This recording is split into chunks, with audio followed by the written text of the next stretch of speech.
Welcome students. Today's topic is bank and discount column cash book.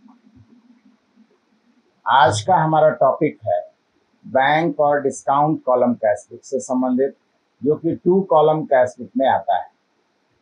Two column cash book का 3 part बतलाया गया है आपको, जो कि मीडियम साइज बिजनेसमैन के लिए उपयोगी है, उपयोग में लाया जाता है। पहला पार्ट में था हमारा cash and discount column cash book. दूसरा, जिसकी जानकारी इस वीडियो में हम देने जा रहे हैं, bank and discount column cash book. और तीसरा, जिसको कि हम आगे के वीडियो में शामिल करेंगे, वो है cash and bank column cash book. अब bank and discount column cash book की जरूरत क्यों पड़ती है? हम जैसा कि जानते हैं, बिजनेस हमारा मीडियम साइज का है। टू कॉलम कैश बुक का उपयोग तभी होता है और जब मीडियम साइज बिजनेस है और कैश के उन 2 रूपों का इस्तेमाल हो रहा है, जिसमें कि पैसा डेली का डेली बैंक में डिपॉजिट किया जाना है और जो भी नीड और रिक्वायरमेंट का एक्सपेंस है उसके लिए प्लानिंग करके, बजट करके, एस्टिमेट करके बैंक से पैसा विथड्रॉ करके हमें स्पेंड करना है, एक्सपेंस करना है, खर्च करना है। इस परिस्थिति में एक और बिजनेसमैन के लिए फायदे की स्थिति बन जाती है कि प्लानिंग से वो पैसा जो है विथड्रॉ करता है और प्लानिंग के समय में और एक्सपेंस करने में उसे और समय मिल जाता है, जिससे कि सेविंग्स या बचत की गारंटी हो जाती है, बचत का गुंजाइश बन जाता है। प्रायः इकोनॉमिकल एक्सपेंस होता है। एक ये इनडायरेक्ट बेनिफिट है मीडियम साइज बिजनेस के लिए, जबकि वो बैंक और discount column cash book maintain करता है। अब bank column cash book maintain करने की क्यों जरूरत होती है? तो जैसा कि हम जानते हैं, टू कॉलम कैश बुक में साइज हमारा मीडियम साइज है। बिजनेस का जब मीडियम साइज है तो बिजनेसमैन के लिए अकेले संभव नहीं है हर मौके पर, हर परिस्थिति में हर चीज को वो अपने बिजनेस का देखभाल डायरेक्टली कर सके। इसके कारण से वो एम्प्लॉय पर डिपेंड करता है और एम्प्लॉय में ऑनेस्ट एम्प्लॉय अपॉइंट करता है, साथ ही साथ ऑनेस्टी का सिस्टम मेंटेन करने का कोशिश करता है। ऑनेस्टी का सिस्टम इसलिए कि अगर मिसयूज देखेगा, ऑनेस्ट एम्प्लॉय होने के बावजूद भी देखेगा कि पैसे का दुरुपयोग ओनर या प्रोप्राइटर कर रहा है, प्रॉपर अकाउंटिंग के बिना हिसाब किताब का जैसे तैसे अगर पैसे का इस्तेमाल वो कर रहा है, उस स्थिति में धीरे धीरे शायद उसकी भी आदत उसी तरह की हो जाएगी और फिर परेशानी में आ जाएगा बिजनेस। इसी कारण से एक सिस्टम डेवलप किया जाता है बिजनेसमैन के द्वारा कि डेली का डेली कलेक्शन जो होगा वो सीधे हम बैंक में जमा करेंगे। No one can touch any पैसा from that very collection amount. उस कलेक्शन के अमाउंट में से एक पैसा कोई भी नहीं टच करेगा। और उसके बाद जब जितनी जरूरत होगी बैंक से एक्सपेंस के अकॉर्डिंग हम या पेमेंट के अनुरूप हम पैसा निकाल करके पेमेंट करेंगे या एक्सपेंस करेंगे। इस परिस्थिति में चूंकि जो भी पैसा आना है बिजनेस में भी आ रहा है, तब भी सेम डे बैंक में जाएगा, इसलिए पैसा आ रहा है मीन्स बैंक में आ रहा है। यहाँ पर कैश का कॉलम ही नहीं बनेगा और पैसा भी जाना है तो कहाँ से निकल करके, तो बैंक से जाना है। और डिस्काउंट की जहां तक बात आती है तो discount always in the side of cash और बैंक। डिस्काउंट हमेशा कैश और बैंक के साइड में ही लिखा जाता है, अर्थात बैंक के डेबिट में अगर लिखना है कोई लेन देन को किसी पैसा आने के कारण से, तो डिस्काउंट भी डेबिट साइड में डिस्काउंट के कॉलम में भी लिखा जाएगा। बैंक के क्रेडिट में लिखना है तो डिस्काउंट के कॉलम में भी क्रेडिट में ही लिखा जाएगा। इन्हीं सब कारणों और परिस्थिति से हम टू कॉलम कैश बुक में bank and discount column cash book prepare करते हैं, बनाते हैं, या मीडियम साइज बिजनेसमैन के द्वारा bank and discount column cash book अपनाया जाता है, बनाया जाता है। Bank and discount column cash book में हम सबसे पहले टू कॉलम कैश बुक के सब डिवीजन यानी और बंटवारा या विभाग की जानकारी देंगे। सबसे पहले, जैसा कि हम जानते हैं, ट्रांजैक्शंस जब हम टू कॉलम कैश बुक में लिखते हैं तो ट्रांजैक्शंस में कैश का 2 रूपों में 3 तरह से इस्तेमाल होता है। पहला रूप जो इस्तेमाल का है वो है cash and discount column. Cash का 2 रूप इस्तेमाल हो रहा है, कैश एंड डिस्काउंट के नाम से। दूसरा रूप है bank and discount column cash book, इसी कारण से बनाया जाता है। और तीसरा रूप है cash and bank column cash book. इसके पश्चात हम उन महत्वपूर्ण बातों की जानकारी आपके सामने में और नियमों की जानकारी आपके सामने में रखने जा रहे हैं, जो कि bank and discount column cash book को बनाने में हमें हमेशा ध्यान रखना चाहिए, याद रखना चाहिए। सबसे पहली जरूरत की बात है जो कि इंटायर कैश बुक के लिए है, वो है only cash transactions to be recorded in cash book. सिर्फ और सिर्फ नगद लेन देनों को लिखा जाता है, क्रेडिट ट्रांजेक्शन से इसमें लिखने का कोई स्थान नहीं है। इस बात को हमेशा के लिए याद रखना होगा। और जब bank and discount column cash book बनाते हैं तो अमाउंट का कॉलम दो पार्ट में डिवाइड होता है, एक बैंक और दूसरा डिस्काउंट के नाम से, डेबिट में भी और क्रेडिट में भी। और as per double entry system हमें यह मालूम होना चाहिए कि कैश या चेक जो कि रियल अकाउंट है, रियल अकाउंट के रूल के अकॉर्डिंग हम उसे डेबिट अथवा क्रेडिट करेंगे, अर्थात comes in into business debited, goes out from business is credited. इसी रूल से हम डेबिट और क्रेडिट करेंगे। लेकिन डेबिट में लिखेंगे तो अमाउंट रुपए आने से बैंक का कॉलम में, और क्रेडिट में भी लिखेंगे तो क्रेडिट साइड में बैंक के कॉलम में अमाउंट्स को लिखेंगे। जहां तक डिस्काउंट की बात है, एक और इम्पॉर्टेंट पहलू जैसा कि हमेशा से बतलाया है, अपना नाम कैश या डिस्काउंट का नाम कैश बुक में, बैंक और डिस्काउंट का नाम यहाँ पर कैश बुक में नहीं लिखा जाएगा। नेम ऑफ रिलेटेड अकाउंट, जिससे संबंधित पैसा आया है या पैसा गया है, उसी के नाम को यहाँ पर हमें लिखना है। जैसे रेंट में पैसा जा रहा है तो रेंट का नाम लिखेंगे, कमीशन रिसीव्ड है तो कमीशन का नाम लिखेंगे, राम से पैसा आया तो राम का नाम लिखेंगे। इस तरीके से सेल्स में पैसा आ रहा है तो सेल्स का नाम, परचेज में पैसा जा रहा है तो परचेज का नाम लिखेंगे। इस तरीके से name of related account always recorded in cash book, either cash simple cash book हो, चाहे कैश डिस्काउंट हो, चाहे बैंक डिस्काउंट हो, चाहे कैश बैंक हो। डिस्काउंट की जब बात करते हैं तो वो हमेशा कैश या बैंक के ही साइड में लिखा जाता है। मतलब बैंक अगर डेबिट में आ रहा है तो उस लेन देन में डिस्काउंट रहने से वो भी डेबिट में ही लिखा जाएगा। बैंक अगर क्रेडिट में जा रहा है, आ रहा है, यानी पैसा अगर जाने की स्थिति है और उस क्वेश्चन में डिस्काउंट है तो वो भी क्रेडिट में ही लिखा जाएगा। डिस्काउंट कंपलसरी नहीं है हर एक ट्रांजेक्शन में मिले, जब मिलेगा तो कैश या बैंक के ही साइड में उसको अनिवार्य रूप से लिखना है। हम रूल से जाएं तब भी वही स्थिति नजर आएगी। हम इसलिए इस शॉर्टकट को भी अपना सकते हैं, इस महत्वपूर्ण बात को भी ध्यान में रख सकते हैं।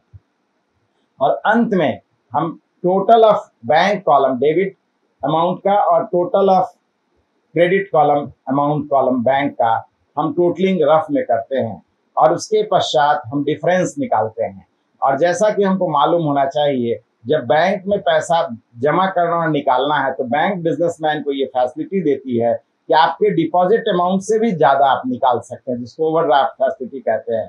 मतलब अंत में हम रिजल्ट जो पाएंगे बैंक के कॉलम में, किसी भी साइड में कमी आएगी, जिस भी साइड में कमी आएगी बैलेंस सीडी लिख करके हम टोटल को इक्वल बना देंगे। और जैसा कि पहले भी बतला चुके हैं, डिस्काउंट का जस्ट टोटलिंग करके छोड़ा जाता है, चाहे अमाउंट इक्वल हो चाहे अमाउंट अनइक्वल हो। डिस्काउंट की सिर्फ और सिर्फ टोटलिंग करके दोनों साइड में छोड़ दी जाती है, कारण कि डिस्काउंट नॉमिनल अकाउंट है और एक्सपेंस या लॉस होने से उसे डेबिट में लिखा रहने का मतलब एक्सपेंस लॉस है, क्रेडिट में लिखा रहने का मतलब है इनकम प्रॉफिट है।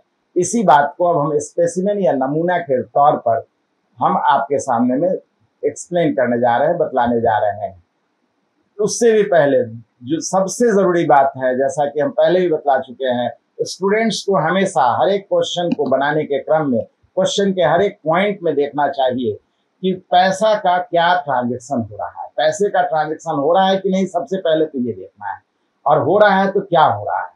अगर पैसे का कोई ट्रांजेक्शन नहीं है तो कोई अकाउंटिंग नहीं होगी। और cash comes in into business का पोजीशन है तो डेबिट में लिखेंगे, गोज आउट फ्रॉम बिजनेस है तो क्रेडिट में लिखेंगे, और बैंक का कॉलम है अमाउंट के लिए, उसलिए बैंक के कॉलम में ही अमाउंट को लिखेंगे। डिस्काउंट को हमेशा कैश या बैंक के साइड में ही लिखा जाएगा।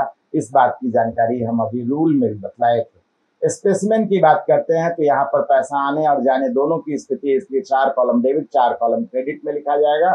और 4 जो कॉलम ट्रांजेक्शन को लिखने के लिए लिखे जाते हैं उसमें date, particulars, ledger, folio, amounts in rupees, और अमाउंट्स का डबल कॉलम हो जाएगा। 2 कॉलम नाम ही है, एक बैंक का यहाँ कॉलम हो जाएगा, दूसरा डिस्काउंट का, डेबिट में भी और क्रेडिट में भी। और जैसा कि हम बतलाए, रूल स्पष्ट रूप से कहता है आने से cash comes in recorded in debit side with the name of related account, संबंधित खातों के नाम के साथ। जैसे एग्जांपल में गुड्स सोल्ड है तो इसमें पैसा आने की स्थिति है, सामान बेचेंगे तो पैसा आएगा, इसलिए डेबिट में लिखा जाएगा। रिलेटेड अकाउंट सेल्स है और अमाउंट जाएगा बैंक के कॉलम में।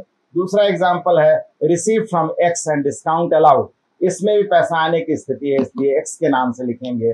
कैश बैंक के कॉलम में लिखेंगे और डिस्काउंट को डिस्काउंट के कॉलम में लिखेंगे। तीसरा एग्जाम्पल क्रेडिट से रिलेटेड है, चूंकि पैसा जाने की स्थिति है। गुड्स परचेज, सामानों को खरीदा गया है तो पैसा जाने की स्थिति है, इसलिए क्रेडिट में लिखेंगे। परचेजेस का नाम आएगा, अमाउंट बैंक में लिखा जाएगा। Rent paid by cheque, cheque से पैसा दिया, चेक से पैसा दिया या कैश दिया, जैसा कि बतलाए पैसा हर हालत में कहाँ से निकल करके जाना है तो बैंक से, इसलिए रेंट अकाउंट के नाम से अमाउंट बैंक में लिखेंगे। यहाँ पर है paid to Y and discount receive, पैसा वाई को दे रहे हैं और डिस्काउंट भी है, पैसा जा रहा है इसलिए क्रेडिट में बैंक के कॉलम में लिखेंगे वाई के नाम से, और उसी के पैरेलल डिस्काउंट अमाउंट को डिस्काउंट में लिख देंगे। लास्ट में डिफरेंस या बैलेंसिंग करेंगे बैंक के कॉलम का, और जैसा कि बतलाया बैंक के कॉलम में किसी भी साइड में हालांकि डिफरेंस आ सकता है। हम यहाँ पर मान लिए हैं क्रेडिट में डिफरेंस आ रहा है तो क्रेडिट में बैलेंस सीडी लिखेंगे last date of the month में, और अंत में हम टोटलिंग कर देंगे। इस तरह से हमारा प्रारूप या नमूना तैयार हो जाता है। हालांकि इस बैलेंस सीडी को अगले मंथ में अगले डेट में हम बैलेंस बीडी के नाम से डेबिट में लिख करके तब अकाउंट को कंप्लीट मानेंगे। इसी बात को हम एक एग्जाम्पल से आपके सामने में जानकारी को और क्लियर करने जा रहे हैं। एग्जाम्पल बनाने के क्रम में या क्वेश्चंस बनाने के क्रम में फिर वही दो महत्वपूर्ण बातों को याद रखना है कि सिर्फ और सिर्फ कैश ट्रांजेक्शन्स को यहाँ पर लिखा जाता है, कैश एंड डिस्काउंट कॉलम में लिखा जाता है।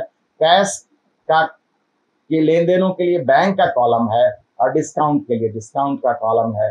दूसरी महत्वपूर्ण बात, जैसा कि हम बार बार बतला रहे हैं कि हर एक लेन देन से स्टूडेंट को ये पता लगाना चाहिए कि अगर कैश का लेन देन है तो कैश बिजनेस में आ रहा है या बिजनेस से जाने की स्थिति है। अगर आ रहा है तो डेबिट साइड में लिखेंगे बैंक कॉलम में, जा रहा है तो क्रेडिट साइड में लिखेंगे बैंक कॉलम में। डिस्काउंट हमेशा कैश या बैंक के साथ लिखा जाता है। और तीसरी महत्वपूर्ण बात, जैसा कि हम बार बार बतलाए हैं, अपना नाम नहीं लिखना है, जिस बुक या अकाउंट में लिख रहे हैं उसका नाम नहीं लिखना है, नेम ऑफ रिलेटेड अकाउंट के नाम को लिखना है।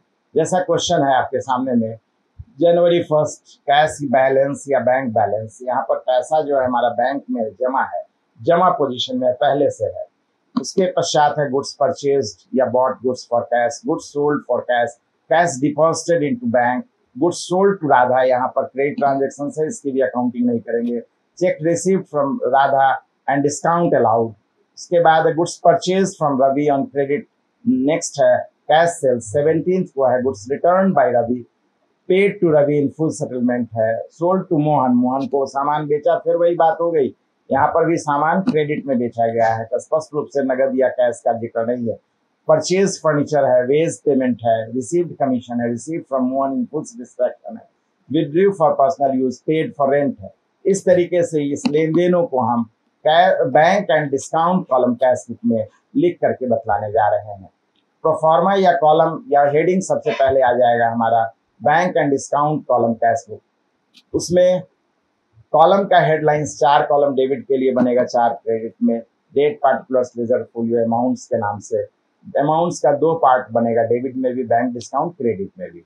डेबिट के लिए 2 से स्टार्ट करेंगे लिखना, क्रेडिट के लिए 22 से लिखना स्टार्ट करेंगे। और सबसे पहला ट्रांजेक्शन जैसा कि हम बतलाए, यहाँ पर हमारा कैश एट बैंक था, बैंक में पहले से अमाउंट है और पहले का अमाउंट है। बैंक या कैश हमारा एसेट्स का रूप है और एसेट्स का डेबिट बैलेंस होता है, इसलिए हम डेबिट में लिखेंगे बैलेंस बीडी।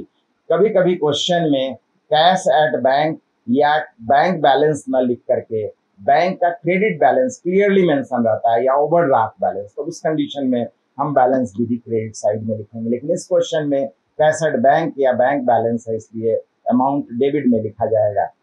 नेक्स्ट 3 तारीख को मई 3 को गुड्स परचेज फॉर कैश है, इसलिए क्रेडिट में लिखेंगे बाई परचेज अकाउंट के नाम से। और अमाउंट हमेशा बतलाए, यहाँ पर बैंक कॉलम ही है, डिस्काउंट रहेगा तो लिखेंगे, नहीं तो कैश का ट्रांजेक्शन हमेशा बैंक के कॉलम में ही लिखा जाएगा। नेक्स्ट पॉइंट ऑफ ट्रांजेक्शन है हमारा कैश सेल्स, सामान बेचा पैसे से, पैसा आ रहा है इसलिए डेबिट में लिखेंगे to sales account, amount bank में लिखा जाएगा। नेक्स्ट है हमारा चेक को बैंक में जमा किया, तो यहाँ पर बैंक में पैसा आ रहा है और हमारा कॉलम भी बैंक का है, पैसा बैंक में हमारे ही बैंक अकाउंट में आ रहा है, इसलिए आ रहा है इसलिए डेबिट में लिखेंगे। अब रिलेटेड अकाउंट कौन सा होगा, तो बैंक का कॉलम है इसलिए बैंक का नाम नहीं लिखा जाएगा, कैश का तो लिख ही सकते हैं। यहाँ पर कैश जमा कर रहे हैं बैंक में, रिलेटेड अकाउंट कैश है इसलिए अकाउंटिंग में लिखेंगे। फिर इसके बाद है राधा को हमने सामान क्रेडिट में बेचा है, उसकी कोई अकाउंटिंग नहीं होगी, लेकिन राधा से हमें पैसा मिल रहा है 300 में 50 रुपीज डिस्काउंट है, तो इस कारण से राधा के नाम से लिखेंगे, बैंक कॉलम में कैश अमाउंट लिखेंगे, 50 रुपीज डिस्काउंट, डिस्काउंट के कॉलम में लिखेंगे। नेक्स्ट हमारा है 15th को कैश सेल्स, आप जानते हैं सेल्स अकाउंट के नाम से डेबिट में लिखा जाएगा। नेक्स्ट है रवि को पेमेंट किया है, इसके पहले के पॉइंट्स में क्वेश्चन में देखें तो पाते हैं कि रवि से हमने क्रेडिट परचेज किया है 1000 का, और फिर रवि एक दिन के बाद वापस किया 200 का सामान, तो इसका मतलब हमें रवि से 800 लेना था, और जबकि यहाँ रवि 700 पे कर रहा है इन फुल सेटिस्फैक्शन, मतलब अब कोई क्लेम नहीं बनता है, किसी का पूरा पेमेंट मान लिया जाए, तो डिफरेंस इस कंडीशन में डिस्काउंट माना जाएगा। डिस्काउंट 100 इस तरीके से डिस्काउंट के कॉलम में लिखेंगे। नेक्स्ट है फर्नीचर परचेज, पैसा जाने की स्थिति है, बाई फर्नीचर अकाउंट, बैंक के कॉलम में अमाउंट लिखेंगे। वेजेस पेमेंट में भी वही स्थिति है, वेजेस हमारा रिलेटेड अकाउंट है। नेक्स्ट है हमारा कमीशन रिसीव्ड, पैसा आने की स्थिति, इसलिए डेबिट में लिखेंगे कमीशन अकाउंट के नाम से। नेक्स्ट है रिसीव फ्रॉम मोहन, अब मोहन को यहाँ पर हमने क्रेडिट सेल किया था 2350 रुपीज से, और यहाँ फुल सेटिस्फैक्शन में मिल रहा है 2150 रुपीज, इसका मतलब डिफरेंस जो 200 है वो डिस्काउंट में लिखा जाएगा।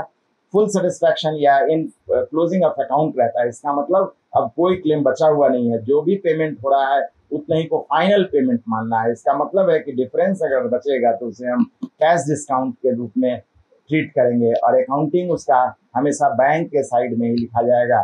नेक्स्ट है पर्सनल यूज के लिए प्रोपराइटर ने निकाला, इसलिए बाय ड्राइंग्स के नाम से अमाउंट को लिखा जाएगा।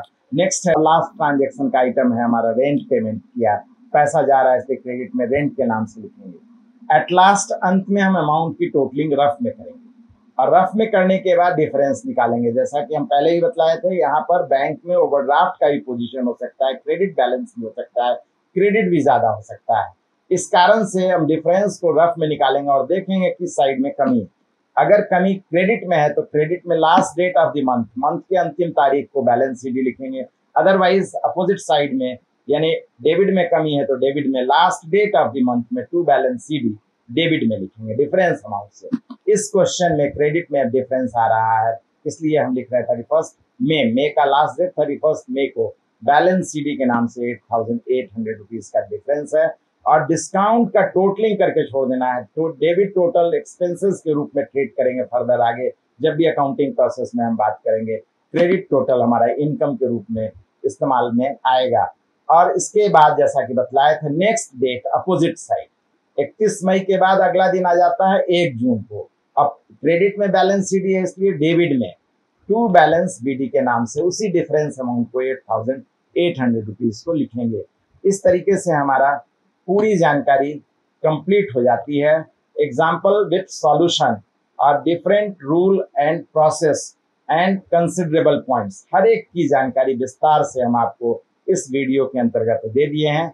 अब अगर आपकी फिर भी कोई समस्या रह जाती है तो उस कंडीशन में आप अपनी समस्याओं को कमेंट सेक्शन में वीडियो में डाल सकते हैं। हम उस समस्या का समाधान आपको जवाब के रूप में, कमेंट के जवाब के रूप में प्रेजेंट करेंगे। हमें उम्मीद है आपको हमारा वीडियो पसंद आया होगा, तो निश्चित रूप से इसे शेयर करना ना भूलिएगा। साथ ही साथ लाइक करना और सब्सक्राइब करना भी आवश्यक हो जाता है, जिससे कि हमारा आने वाला वीडियो की जानकारी स्वतः आपके पास चला जाए। हमारा वीडियो लगातार डिफरेंट सेमेस्टर 1 से लेकर के बीकॉम के हर एक लेवल के हर एक सब्जेक्ट मतलब अकाउंट से रिलेटेड सब्जेक्ट, फाइनेंशियल अकाउंट हो, कॉस्ट अकाउंट हो, मैनेजमेंट अकाउंट हो, कॉर्पोरेट अकाउंट हो, एक एक करके हम सभी सब्जेक्ट में वीडियो डालने वाले हैं। और साथ ही साथ 11 और 12 स्टैंडर्ड के लिए भी हम पूरी जानकारी देश के किसी भी बोर्ड या यूनिवर्सिटी के सिलेबस के अनुसार से सभी चैप्टर को हम अपने लेक्चर में शामिल करेंगे। अगला वीडियो जो आएगा हमारा वो बहुत ही इंपॉर्टेंट एग्जाम के पॉइंट ऑफ व्यू से बहुत ही इंपॉर्टेंट टॉपिक होगा, cash and bank column cash book. Thank you.